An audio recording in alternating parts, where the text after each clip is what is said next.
What's going on, everyone? Welcome back to Duel Humor, and today I'm going to show you a deck profile of my Salamangreat deck profile.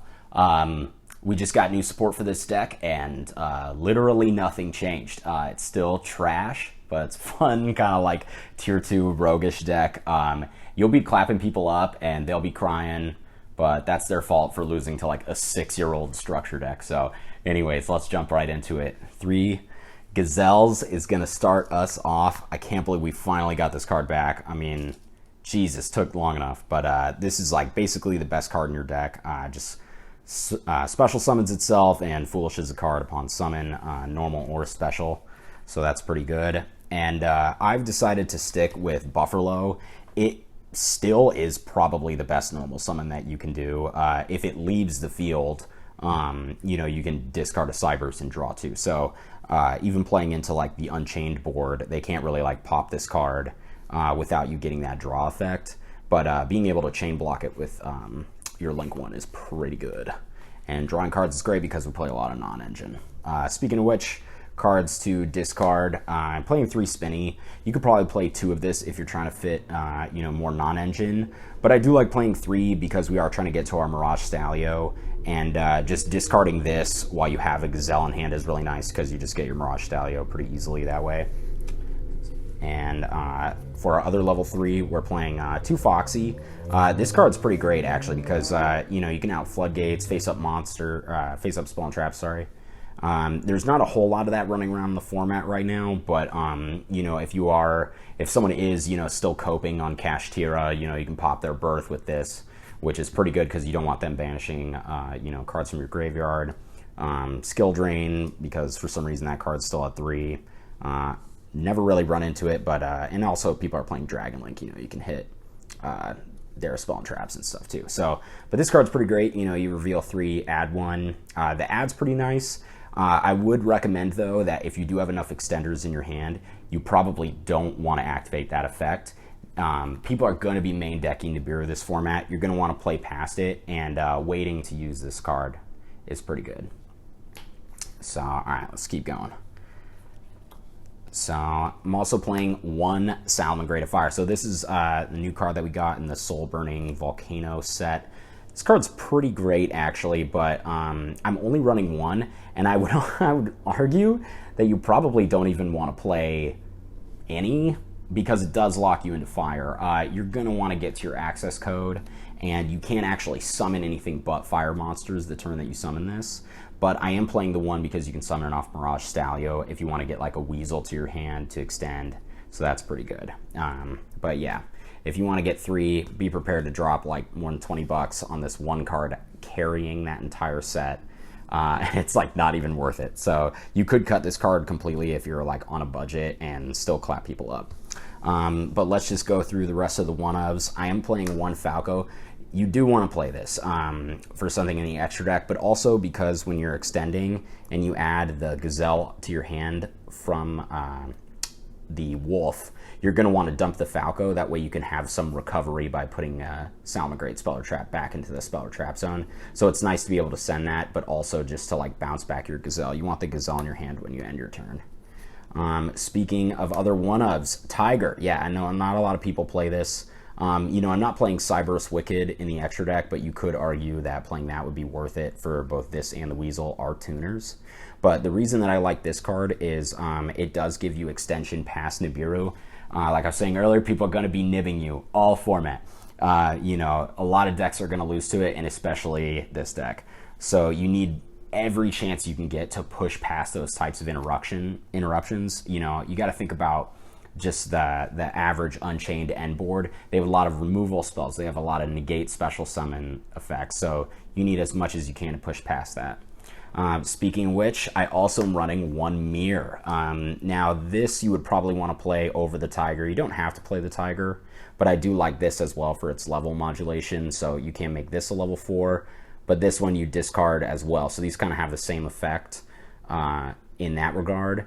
But this one, adding it back to your hand, you know, off of a circle. You can't summon it off of the Wolf, but when it's added to your hand, instead of drawing it, you get to summon it. So it's a nice extender. We also run the Weasel. This card is fantastic. This is probably our best extender.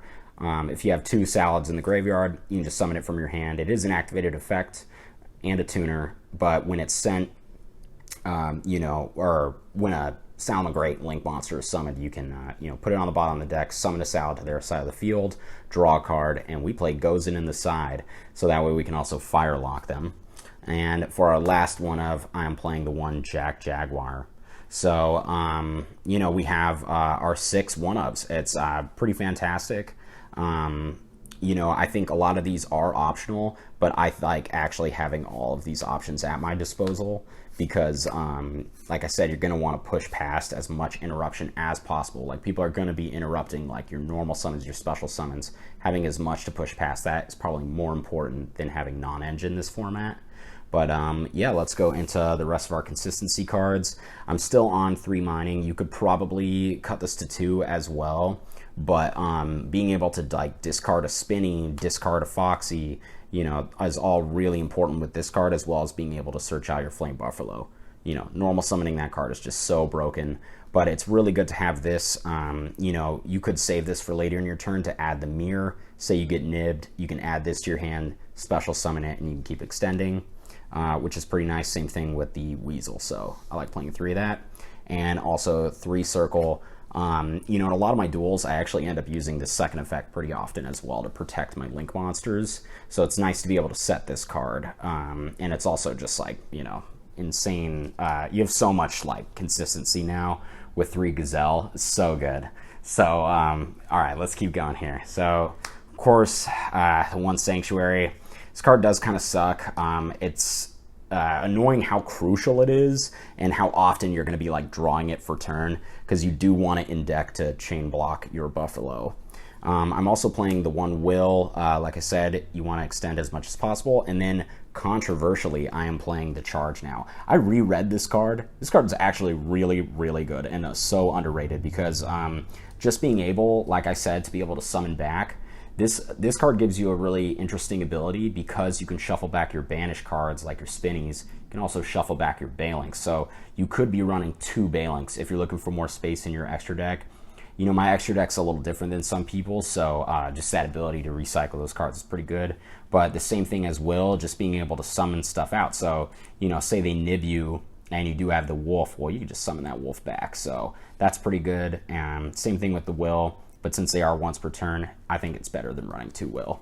And then, of course, I'm also running the 2 Trap cards. I don't really think you need to play more than this.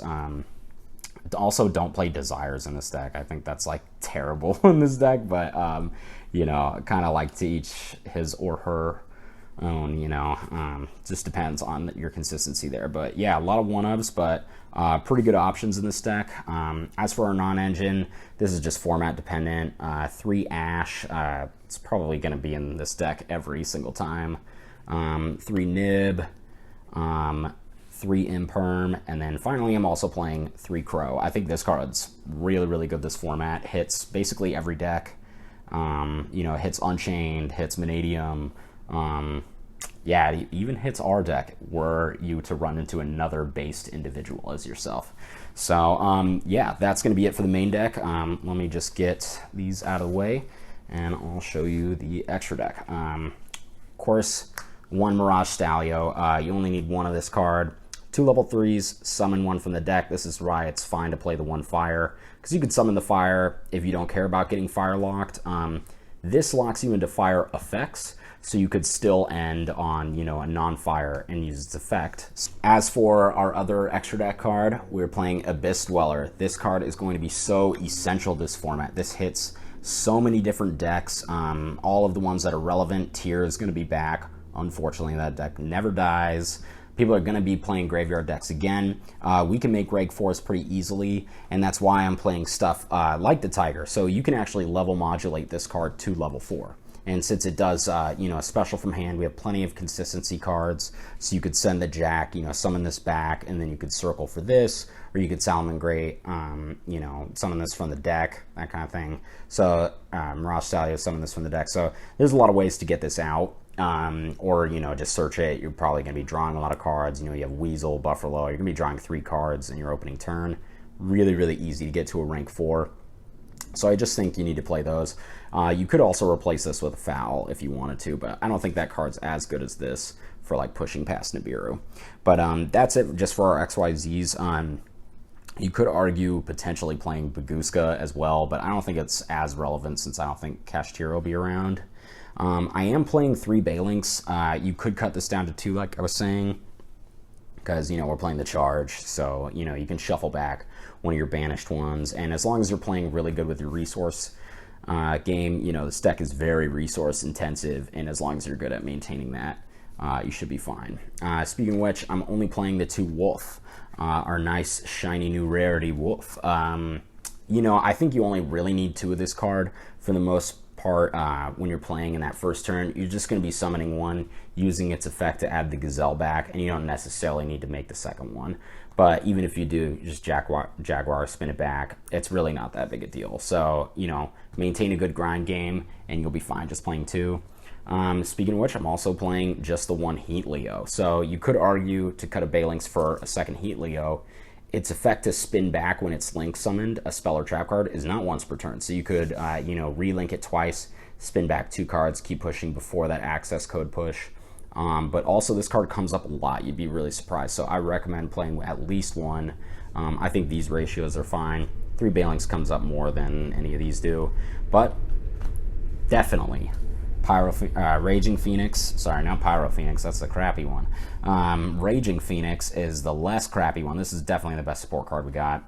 It's so much better than everything else. You know, upon relink, you're able to search out any Salamangreat card. So that's pretty amazing. You know, you're probably going to be wanting to search out the, you know, the pop card or the Rage, because you can target itself pop 4 cards. So that's pretty great. You're going to be preventing a lot with that. But also just searching a Will, searching a Charge, like those cards are just so busted, because you do honestly kind of want a blind Dweller this format. You can literally blind Dweller against like any deck. It's going to come up. Like most decks actually kind of have some effect with the graveyard. So, you know, honestly, blind dwelling this format's not bad.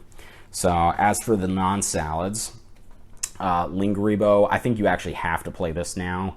It's really good playing into boards. It's also not terrible to end on it. So, you know, playing the 1 fire, we can avoid being fire locked, and it's fine to end on this because people are going to be playing evenly and stuff like that. You are playing a little bit into, you know, Super Poly, but most people aren't going to be main decking that. So for the most part, you're going to be ending your turn with just the 1 Raging Phoenix on field. But if you do have the extra, you're going to be definitely trying to blind Dweller. If you can only get 1, you just Lingaribo. As for the rest of the cards, Splash Mage, Heat Soul, Transcode, and Access Code. I'm not playing Update Jammer. I honestly think you don't really need that card. It does like definitely come up for sure, just being able to like 2 or 3 monster OTK people. If you're getting to that point, you can put enough damage on board. I think what's also really good to know about this deck is you're literally like killing your opponent. It's like death by 1,000 burns. You know, you're literally just like constantly recurring resources. You're constantly putting up these small interactions. You know, you're literally just like drawing into hand traps, like small interactions. So you're going to be building a resource against them, and that's how you're going to be beating a lot of people instead of just like blind pushing damage. But you can put up plenty of damage with this deck. Like I don't even think I honestly don't even think like you even need transcode. Controversial take right there, but if you're really looking to make room in this deck, I know a lot of people say that this is like kind of the standard way of playing it, but you know, you kind of want to be going for rank 4s now more than anything, and literally just getting that damage on board is not a problem, since you know, you can use fire, pop this card, bring it back, and it becomes, you know, it's 5,600 attack. So like that's a lot already on its own, and you literally just need like 1 other card on the field. So, you know, that's going to be it. Glad you guys were watching the Salamangreat. We're going to be bringing this guy to the tournament, and yeah, clapping some cheeks with an old deck. But yeah, you know, check out the channel. We got more videos coming our way.